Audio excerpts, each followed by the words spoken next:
Sir ये stock जो है ये स्टॉक है सर, इसका है ये फार्मास्यूटिकल में, मगर सर फार्मास्यूटिकल में आपको इसका पैटर्न बड़ा अलग है और इसके फोटेज बहुत अलग हैं।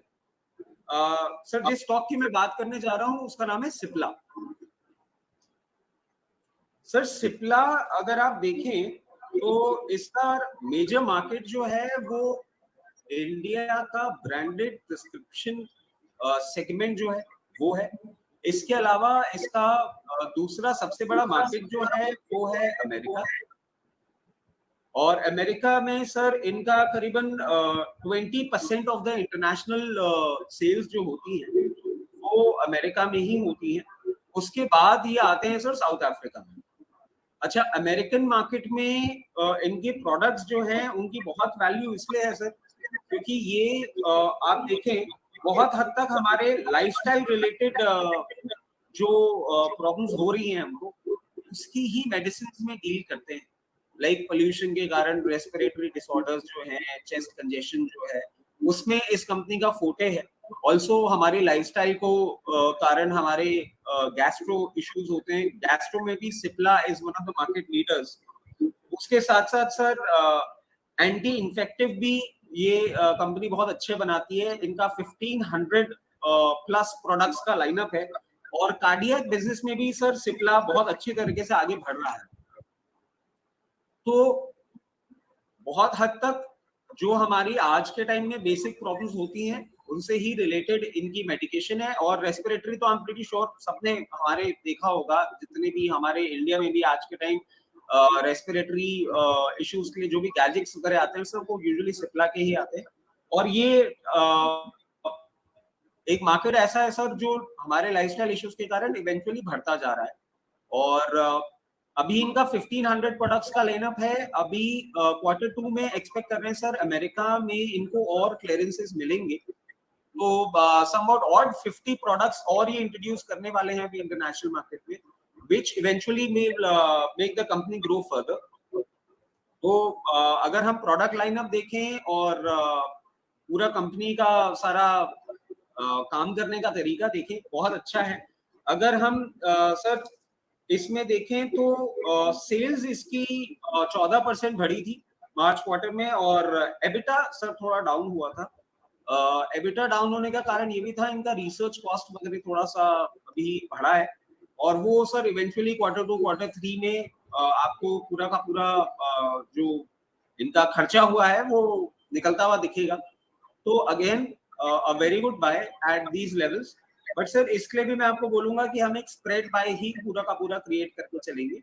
वो स्प्रेड बाय कैसे होगा सर कि अभी जो करंट लेवल्स है उस पे हम लोग थोड़ी पोजीशन इनिशिएट करेंगे, और ये सम ऑड 970 लेवल्स पे है, और इसके बाद सर अगर ये 956 लेवल्स पे आता है तो हम और इसमें बाइंग करेंगे, जो कि करंट मार्केट कंडीशन में कोई बहुत बड़ा मुश्किल लेवल नहीं है। बट 956 लेवल्स पे हम और बाइंग करेंगे। इसके साथ साथ सर इसका जो हम बहुत स्ट्रिक्ट स्टॉप लॉस रखेंगे वो रखेंगे 924 रुपीज का क्लोजिंग बेसिस पे, और टारगेट जो होगा सर इसका 1020 और 1072। और कोई अगर इसको बहुत ही लंबे समय तक अपना रखना चाहे और पोर्टफोलियो में रखें, और अगर इसको आप 1-1.5 साल के लिए भी इन्वेस्टमेंट करके चलना चाहें तो सर फिर थोड़ा सा आप और अच्छा टारगेट लेके चल सकते हैं। The counter is potent enough to even reach up to 1260 levels.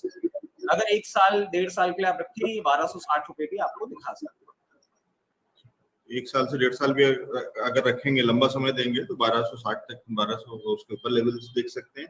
Otherwise short term में भी क्या स्ट्रेटेजी हो सकती है वो बता दिया रशीद जी ने। अजय जी, फिर जो इसको आप मेरे को कह रहे हैं कि स्कैटर्ड बाइंग इसमें भी करूं, तो वो स्कैटर्ड बाइंग की कोई रेंज है, कोई लेवल्स हैं कि किस लेवल से किस लेवल के बीच में खरीदारी कर सकते हैं? सर 970 अभी जैसे आपका थोड़ा सा ऊपर हो गया है, 975 भी, मतलब these pricing are quite attractive given the target. और अगर ये नीचे आता है 955 रुपए 956 रुपए आपको मिलता है तो और आप पोजीशन इनिशिएट कर सकते हैं। ऐसे आप स्कैटर्ड बाइंग कर सकते हैं। कोई भी डिप मिलती है तो थोड़ी और ऐड कर सकते हैं, करंट लेवल्स पे भी थोड़ा खरीदारी कर सकते हैं। ये बाजार के लिहाज से भी प्लस स्टॉक स्पेसिफिक भी समझिए। सिप्ला के अंदर में क्या होता है या फार्मास्यूटिकल सेक्टर में क्या होता है कि कई बार कोई चिट्ठी आती है यूएस से जो ये बताती है कि उन्होंने कोई कंसर्न रेज कर दी, कहीं कुछ बिजनेस नहीं बंद हो रहा है, कोई बड़ी चीज नहीं है, कोई एक इंक्वायरी, कोई उनकी एक कोई टीम आ रही होगी, कुछ ऑडिट हो रहा होगा, कोई भी चीज, और उस एक चिट्ठी पे उस पर्टिकुलर स्टॉक के अंदर में डिप आ जाता है उस दिन के लिए, एक दिन या ज्यादा से ज्यादा 2 दिन का डिप हो सकता है, वैसे 2 दिन होता नहीं लेकिन एक दिन तो आ जाता है सर। वो नीच मूव होता है। हाँ, नीजक मूव होता है। तो सर मैं वो सोच रहा था कि अगर मैं, जैसे आप कह रहे हैं स्कैटर्ड बाइंग, तो कुछ पैसे मैंने इसके लिए अलॉट करके रखे हुए हैं, और उन दिनों को अगर मैं स्कैटर्ड बाइंग के लिए, अगर मेरा 1-1.5 साल का नजरिया है, तो उसमें एक आध बार तो ऐसी वाली चिट्ठी मिल ही जाएगी मेरे को, कोई ऐसी वाली न्यूज वाला दिन, उस दिन मैं और एक्यूमुलेट करूं और बाय करूं तो वो ज्यादा अच्छा होगा। बिल्कुल बिल्कुल होगा, मगर सर एक्चुअली जब हम 1-1.5 साल का नजर रखते हैं ना, तो हमको थोड़ा पेशेंस भी रखना होता क्या है सर यूजुअली, और ये मैं स्पेसिफिकली आपको बताऊं स्टॉक मार्केट में ही क्यों होता है कि हम इतना ज्यादा विचलित हो जाते हैं कोई भी प्राइस मूवमेंट से। सर आप रियल एस्टेट में इन्वेस्टमेंट करते हैं या म्यूचुअल फंड में इन्वेस्टमेंट करते हैं, XYZ किसी भी एसेट क्लास में जब इन्वेस्टमेंट करते हैं, आप डेली बेसिस पे प्राइस मूवमेंट नहीं देख पाते हैं। आपको नहीं पता कि आपकी जमीन का भाव एकदम से कितना बढ़ रहा है या कितना घट रहा है, आप एक पेशेंस बना के चलते हैं।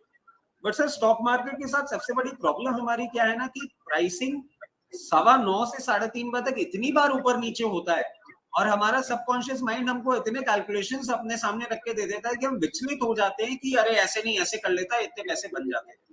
But sir investment point of view से, जैसे आप रियल एस्टेट, म्यूचुअल फंड या कोई भी और आपकी एसेट क्लास में इन्वेस्ट करते हैं, अगर वैसे इन्वेस्ट करें तो आपको भाव देखने की जरूरत नहीं पड़ेगी, आप विचलित नहीं होंगे। जस्ट दैट आपको ये कि इंस्ट्रक्शन अपने सिस्टम को फीड कर देना होगा कि इस प्राइस पे आए तो ही मुझे ये करना है।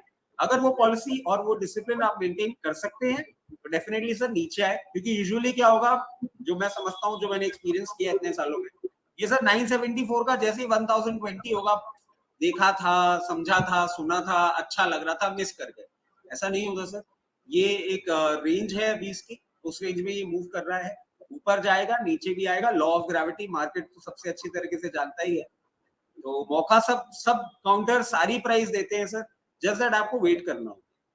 और इसीलिए बोलते हैं कि इन्वेस्टमेंट, जैसे अपन ने पहले भी बात करी, इन्वेस्टमेंट का कोई समय नहीं होता, और हर प्राइस इन्वेस्टमेंट के लिए सही होती है, क्योंकि हर प्राइस पे हर रिटर्न मार्केट हमेशा रजिस्टर करता है सर। तो इन्वेस्टमेंट डिसिप्लिन से करेंगे, नथिंग लाइक। ठीक है, और बाजार में काम करने के लिए आपको मेंटल कंडीशनिंग करनी होती है, आपको वो एक्सरसाइज करनी होगी, वो चीजें करनी होंगी कि आप अपने आप को, अपने दिमाग को ये समझा सके, सिखा सके। वो चीजें बहुत सारे इन्वेस्टमेंट्स में, बहुत सारी चीजों में, बहुत सारे ऐसे वाले जो एसेट्स क्लास में, उसमें नहीं होती है कि आपने प्लॉट खरीदा हुआ, आपने फ्लैट खरीदा हुआ है, वो डेली बेसिस पे कितना उसका प्राइस घट रहा है या बढ़ रहा है आपको नहीं पता, तो कोई किसी को नहीं मालूम होता है। 6 महीने साल भर बाद पता चलता है कि उसी के बगल वाला वो प्लॉट इतने का बिका, तो आप उससे एक अंदाजा लगा लेते हैं कि अच्छा मेरा भी वही उसी लेन में है या उसी एरिया में है और मेरा भी इसी साइज का है, तो मतलब ये वैल्यू इतनी हो गई या इतना वो मांग रहे हैं, अगर उन्होंने कहीं डाला हुआ है कोई पोस्ट और कुछ ऐसा वाला, तो उस तरीके से एक समझते हैं। अदरवाइज कोई ऐसा कुछ इंडिकेटर, कोई चार्ट नहीं चल रहा होता। तो वो वाली चीजें जो कह रहे हैं रचित जी की, उसी तरीके से अगर आप एक बार इसको सोच लेंगे कि आपने इसको लंबे समय के लिए खरीदा हुआ है, इन्वेस्टमेंट है, लेकर के डाला हुआ है, और अब आपको डेली डेली, क्योंकि दिख रहा है इसलिए देखेंगे जाकर के चार्ट पे, तो नहीं देखने की जरूरत है। आपने जिसको इन्वेस्टमेंट के लिए लिया है और जिसके फंडामेंटल्स आपने इतने डिटेल में पढ़े हैं, जिस तरीके से रचित जी हमें समझाते हैं, तो फिर आपको चिंता करने की जरूरत नहीं, क्योंकि फिर वो बिजनेस तो ग्रो कर रहा है, लोगों को बीमारियां होंगी, दवाइयां चाहिए होंगी, नए नए चीजें, नए नए उसके टूल्स और वो सारा कुछ जो कि ये कंपनी बहुत अच्छे से बना रही है सिप्ला।